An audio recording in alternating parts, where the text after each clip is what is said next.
Hi guys, welcome on my YouTube channel. My name is Ayush. आज की इस video के अगर हम टॉपिक के बारे में बात करें तो आज की इस वीडियो का टॉपिक है, जैसा कि आप सभी लोगों को पता होगा कि एनडीए एग्जाम में अब ऑलमोस्ट 90 डेज बचे हुए हैं।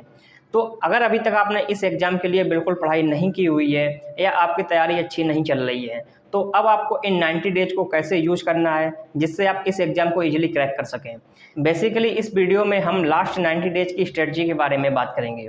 लेकिन वीडियो शुरू करने से पहले अगर अभी तक आपने इस चैनल को सब्सक्राइब नहीं किया है तो आप इस चैनल को सब्सक्राइब जरूर कर लें, जिससे आपको ऐसे ही डिफेंस एग्जाम से रिलेटेड वीडियोज मिलती रहें। देखिए, अगर 90 डेज की बात की जाए तो 90 डेज का टाइम ना तो बहुत ही ज़्यादा होता है और ना ही बहुत ही कम होता है। अगर आप इन 90 डेज में एक सही तरीके से और स्मार्ट तरीके से पढ़ाई करते हैं तो आप इस एग्ज़ाम को ईजिली क्रैक कर पाएंगे। अगर हम इस वीडियो की बात करें तो इस वीडियो में हम आपको सिर्फ इन 90 डेज का एक प्लान बताएंगे। आपको उस प्लान को एग्जीक्यूट कैसे करना है वो आपको खुद ही देखना पड़ेगा, यानी कि उस पर आपको काम खुद ही करना पड़ेगा। हम आपको सिर्फ और सिर्फ एक पाथ दिखाएंगे। अगर आप उस पाथ पर चलेंगे तो आप डेफिनेटली अपने गोल को अचीव कर पाएंगे। अगर इस एग्ज़ाम के बारे में बात करें तो जैसा कि आप सभी लोगों को पता होगा कि एनडीए के एग्ज़ाम में बेसिकली 2 पेपर होते हैं। पहला पेपर आपका मैथ्स का होता है और दूसरा पेपर आपका जीएटी का होता है। मैथ्स में आपको टोटल 120 क्वेश्चंस मिलते हैं और जीएटी में आपको 150 क्वेश्चंस मिलते हैं। अगर इन दोनों पेपर्स को मिलाकर बात की जाए तो आपके टोटल 900 मार्क्स होते हैं, यानी कि रिटन एग्जाम आपका टोटल 900 मार्क्स का होता है। देखिए, सबसे पहले हम बात करते हैं मैथ्स के बारे में। अगर मैथ्स की बात की जाए तो मैथ्स के लिए आपको जो 90 डेज हैं, ये 90 डेज इनफ है। अगर आपके पास क्लास 11th एंड 12th में मैथ्स थी तो आप इस 90 डेज में मैथ्स के सिलेबस को एक बार कंप्लीट आराम से कर लेंगे। लेकिन आपको ध्यान इस बात का रखना है कि आपको रेगुलर प्रैक्टिस भी करनी होगी और प्रैक्टिस के साथ साथ ही जैसे जैसे आपका एग्ज़ाम पास आएगा आपको वैसे ही मॉक टेस्ट की भी प्रैक्टिस करनी होगी। अगर आप इतना सब कर लेते हैं तो आप मैथ्स के एग्ज़ाम में इजीली 100 मार्क्स तो लाएंगे। 100 से आप प्लस ही जाएंगे, लेकिन मिनिमम आप 100 मार्क्स तो लेकर आएंगे ही आएंगे अगर आप कंटिन्यू प्रैक्टिस करते रहते हैं और लास्ट में अगर आप मॉक टेस्ट देते हैं। तो अगर आपके पास क्लास 11th एंड 12th में मैथ्स थी तो आपको इन 90 डेज में मैथ्स के सिलेबस को कम से कम एक बार तो कंप्लीट करना ही होगा, जो कि आपके लिए कोई इतना मुश्किल काम नहीं होगा। आप 90 डेज में मैथ्स को आराम से कर लेंगे एक बार और आप रेगुलर प्रैक्टिस करते रहें। लेकिन अब बात करते हैं कि अगर आपके पास क्लास 11th एंड 12th में मैथ्स नहीं थी, यानी कि आप एक नॉन मैथ्स बैकग्राउंड के स्टूडेंट हैं। देखिए, अगर आप एक नॉन मैथ्स बैकग्राउंड के स्टूडेंट हैं तो आपको क्या करना है, आपको सबसे पहले उन चैप्टर्स को देखना है जिनका एनडीए के एग्जाम में वेटेज ज़्यादा है, यानी कि जिनसे ज़्यादा क्वेश्चंस आ रहे हैं।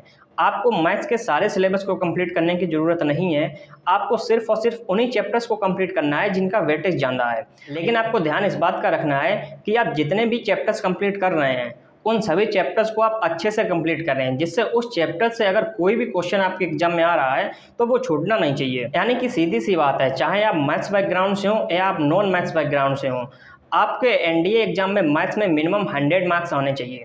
अगर आप 100 मार्क्स ला रहे हैं तो ये आपके लिए काफ़ी ज़्यादा अच्छा होगा, जिससे आपका रिटन एग्जाम इजीली क्रैक हो सकता है। लेकिन अगर आप मैथ्स में ही 100 मार्क्स से कम लेकर आ रहे हैं तो आपको थोड़ी सी प्रॉब्लम हो सकती है, फिर आपको जीएटी में ज़्यादा स्कोर करना पड़ेगा। तो आप कोशिश यही करें कि मैथ्स में आप मिनिमम 100 मार्क्स लेकर आएँ, और जो कि इतना ज़्यादा मुश्किल नहीं है। अगर आप 40 क्वेश्चन भी करके आते हैं सही मैथ्स में तो आपके ईजिली 100 मार्क्स आ जाएंगे। तो अब बात करते हैं जीएटी के बारे में। तो अगर जीएटी की बात की जाए तो जीएटी के पेपर में आपको 2 सेक्शंस मिलेंगे, section A and section B. अगर सेक्शन ए की बात की जाए तो सेक्शन ए में आपको 50 क्वेश्चंस मिलेंगे इंग्लिश के, यानी कि टोटल 50 क्वेश्चंस इंग्लिश के आते हैं तो वो आपको सेक्शन ए में मिलेंगे। उसके बाद सेक्शन बी में आपको साइंस के क्वेश्चंस मिलेंगे, साइंस के साथ साथ आपके जीके के क्वेश्चंस मिलेंगे और करंट अफेयर से रिलेटेड क्वेश्चंस मिलेंगे, जिसमें आपके टोटल 100 क्वेश्चंस होते हैं, यानी कि टोटल 150 क्वेश्चंस हो गए। तो सबसे पहले हम बात करते हैं इंग्लिश के बारे में। अगर इन 90 डेज में इंग्लिश के लिए बात की जाए तो इंग्लिश में आपको क्या करना है, आपको इंग्लिश के जो बेसिक ग्रामर के रूल्स हैं आपको उनको पढ़ना है। और ग्रामर के रूल्स को पढ़ने के साथ साथ आपको कोशिश ये करनी है कि इंग्लिश में आप जितनी ज़्यादा प्रैक्टिस कर पाएँ, क्योंकि इंग्लिश में आप जितनी ज़्यादा प्रैक्टिस करेंगे आपकी इंग्लिश उतनी ही ज़्यादा इंप्रूव होगी। और फिर उसमें वोकैब के भी अच्छे खासे क्वेश्चंस आते हैं, तो आपको वोकैब बहुत अच्छी तरीके से प्रिपेयर करनी पड़ेगी। अगर वोकैब के लिए सोर्स की बात करें तो वोकैब के लिए एक बुक आती है जिसका नाम है वर्ड पावर मेड। इस बुक की अगर बात की जाए तो ये बुक वोकैब के लिए काफ़ी अच्छी बुक है। अगर आप चाहें तो इस बुक से वोकैब को प्रिपेयर कर सकते हैं। अगर आप इस बुक को परचेस करना चाहते हैं तो उसका लिंक मैं डिस्क्रिप्शन बॉक्स में दे दूंगा, आप चाहें तो उस बुक को वहाँ से डायरेक्ट परचेस कर सकते हैं। लेकिन अगर आप इस बुक के अलावा कहीं और से वोकैब प्रिपेयर करना चाहते हैं तो आप वो भी कर सकते हैं। लेकिन आप कोशिश ये करें कि आप इंग्लिश को इस तरीके से प्रिपेयर करें कि आपके इंग्लिश में मिनिमम 30 क्वेश्चंस हो जाएं, जो कि आराम से हो जाएंगे। 30 क्वेश्चंस इंग्लिश में करना कोई इतनी ज़्यादा बड़ी बात नहीं होती है और ना ही इतना मुश्किल होता है, आप उसे आसानी से कर पाएंगे। अगर आप इंग्लिश में 30 क्वेश्चंस कर पा रहे हैं तो ये इनफ है। आपको ध्यान इसी बात का रखना है कि आप इंग्लिश में जितनी ज़्यादा प्रैक्टिस करेंगे, आपके क्वेश्चंस उतने ही ज़्यादा सही होने की प्रोबेबिलिटी भी उतनी ही ज़्यादा होगी। इसीलिए आप इंग्लिश की प्रैक्टिस करते रहिए और अपने वोकैब पर डेली काम करते रहिए। ये अभी आपके पास जो 90 डेज बचे हुए हैं, इनमें आप इंग्लिश इतनी अच्छी तो कर सकते हैं कि जिससे आपके 30 क्वेश्चन तो सही हो जाएँ एनडीए के एग्जाम में।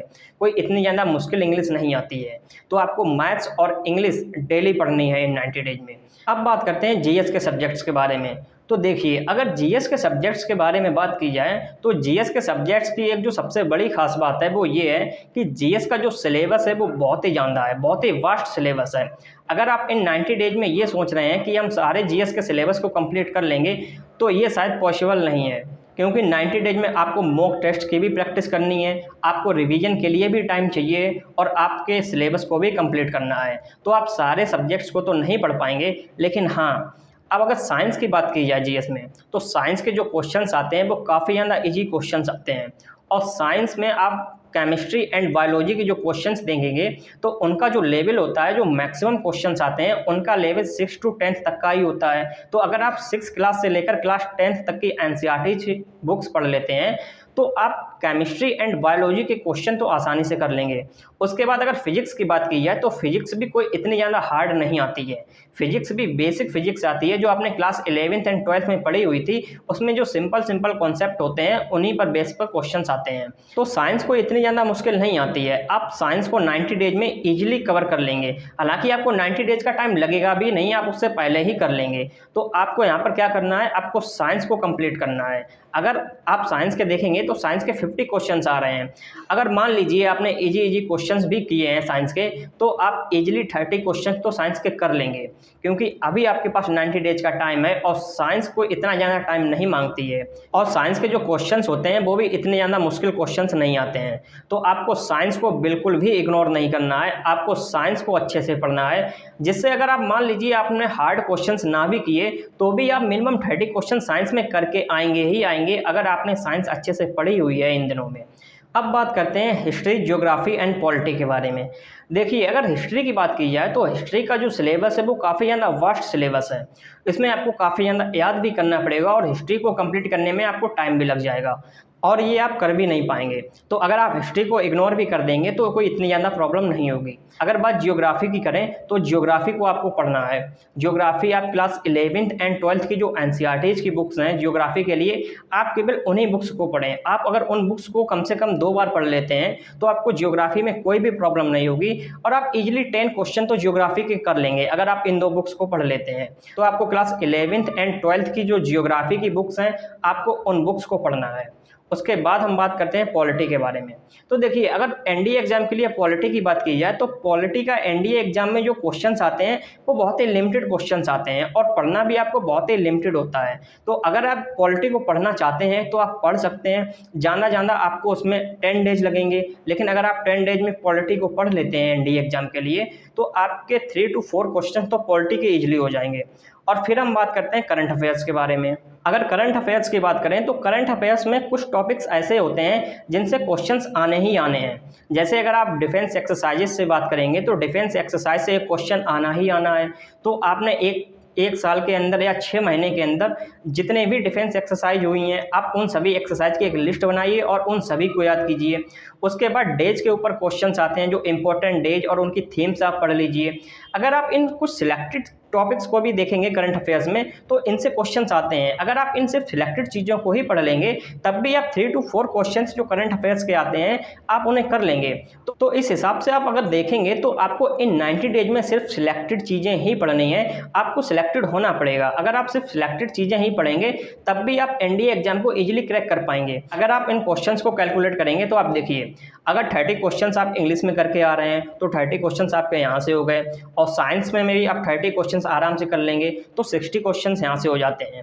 उसके बाद अगर जियोग्राफी की बात करें तो जियोग्राफी में आप मिनिमम 10 क्वेश्चंस कर लेंगे अगर आप इन 2 बुक्स को पढ़ लेते हैं। और पॉलिटी और करंट अफेयर्स की मान लेते हैं आपने कुछ लिमिटेड चीज़ें पढ़ी हुई हैं, तो आप 75 क्वेश्चन तो आसानी से जीएस में कर लेंगे। अब अगर इन 75 क्वेश्चंस की बात की जाए तो आप अगर 4 से मल्टीप्लाई करेंगे तो ये आपके हो जाते हैं 300 मार्क्स। तो आप देखेंगे कि अगर आप सिर्फ सिलेक्टेड चीज़ें ही पढ़ के जा रहे हैं तो आप जीएस में इजीली 300 मार्क्स तो ला रहे हैं जीएस में ही। उसके बाद मैथ्स में अगर आपके 100 मार्क्स आ रहे हैं तो आपके रिटन एग्जाम में टोटल मार्क्स बन रहे हैं 400, जो कि एनडीए के एग्जाम में एक अच्छा स्कोर है। तो आपको इन 90 डेज में सिर्फ सिलेक्टेड ही होना पड़ेगा, आप इन सिलेक्टेड चीज़ों को ही पढ़ें। लेकिन आपको ध्यान इस बात का रखना है कि आप जितनी भी चीज़ों को पढ़ें वो आप बहुत ही अच्छे तरीके से पढ़ें। अगर उनसे क्वेश्चन आए तो आप मैक्सिमम क्वेश्चन उसमें से सॉल्व करके आएँ। तो आपको केवल इन्हीं सब्जेक्ट्स को पढ़ना है जिससे आपका ये एग्जाम इजीली क्रैक हो जाएगा। तो आई होप आपको ये वीडियो पसंद आई होगी। अगर आपको ये वीडियो पसंद आई है तो वीडियो को लाइक कीजिए और चैनल को सब्सक्राइब करना बिल्कुल मत भूलिए।